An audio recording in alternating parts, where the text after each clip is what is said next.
A new state report finds 1 in 5 Tennessee children live in poverty. And in some East Tennessee counties, it's as high as 1 in 3. The everyday struggles include meeting the very basics: health care, education, and access to food. Reporter Cole Sullivan joins us with more on that report and word from experts, Cole, that added benefits tied to the pandemic did make a difference for children living in poverty.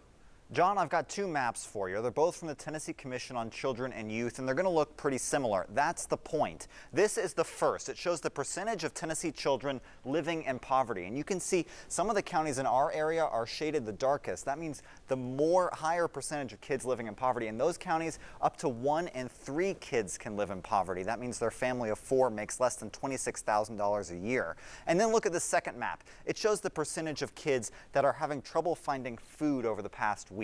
You can see the maps are similar in shading because the report says poverty is tied directly to food accessibility. In some of these darker counties, 1 in 4 kids don't have enough food to eat. And that could get worse as federal assistance expires.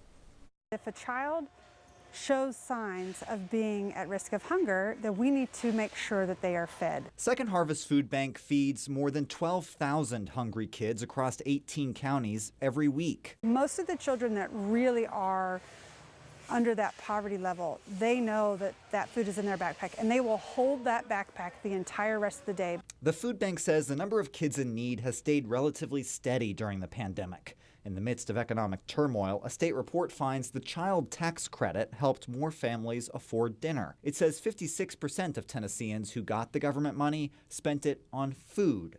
But the credit expires Wednesday, potentially sending families back into an economic hole. They're having a tough time. And without extending these supports that have helped keep them afloat and have helped kind of mitigate some of those challenges, things could get a lot tougher. Cole, with us now, we know Congress is debating whether to extend that credit. What is happening at the state level, Cole? John, the head of the state agency that put together this report says so many issues, including food insecurity, are all tied back to poverty. So he says if state legislators and policymakers can find a way to address poverty, they can address food insecurity, healthcare issues, and access to education as well.